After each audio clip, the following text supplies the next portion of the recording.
Magandang araw mga friend, magandang umaga po sa inyong lahat.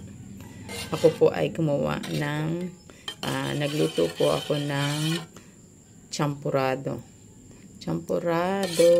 Ito po ang ating almusal po, ang champurado. Pero kung magtataka po kayo, ito po ay hindi po malagkit na bigas. Ito yung pangkaraniwang bigas lang po. Ginawa kong champurado. Kaya ganyan po siya. Hindi po siya masyadong sticky. Ayan. Ito po ang almusal po natin.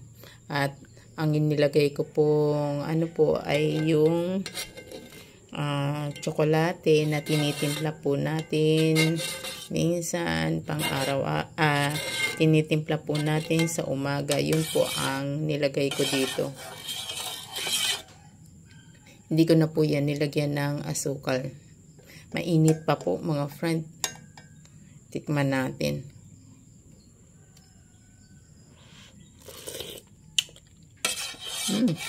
Sarap.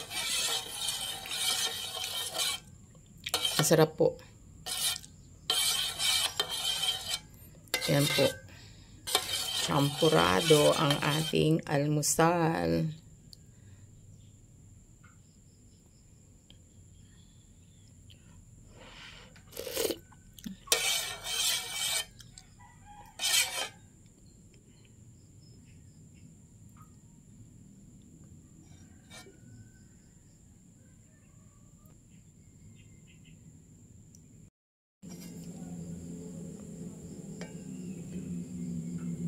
Mainit pa mga friend ang ating champurado.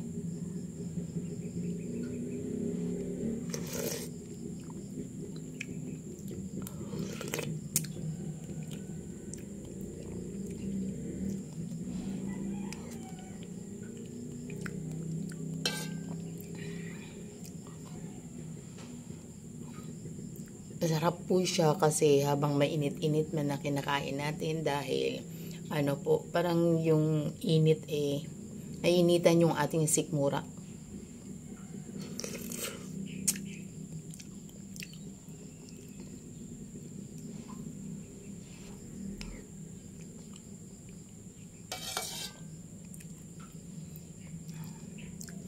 Ang sarap.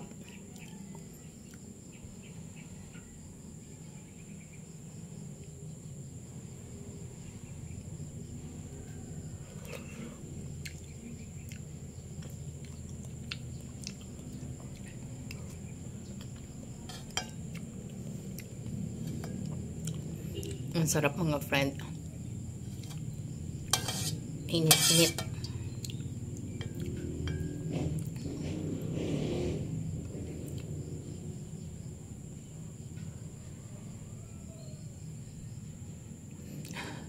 Inihipan ko muna kasi mainit.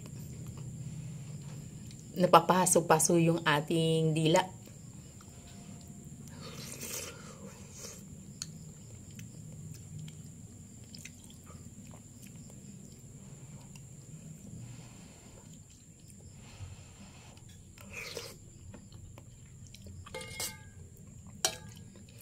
Ako lang kasi dito mga friend, kaya ganito ang niluto ko.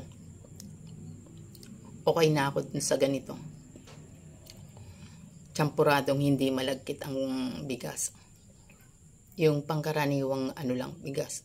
Okay na to. Kasi lagyan lang natin ng konting tsokolate. Tama na yun.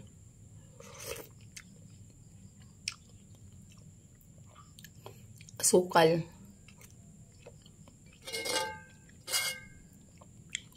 Cancer patient nga ako, kaya medyo hindi ako masyadong nag-aasukal. Pero kumakain ako ng mga matatamis. Ay nako. Ganun talaga. Minsan kailangan sundin din yung ng panlasa.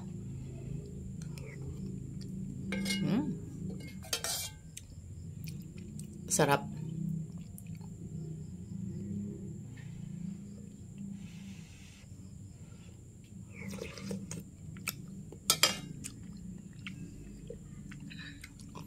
Mainit.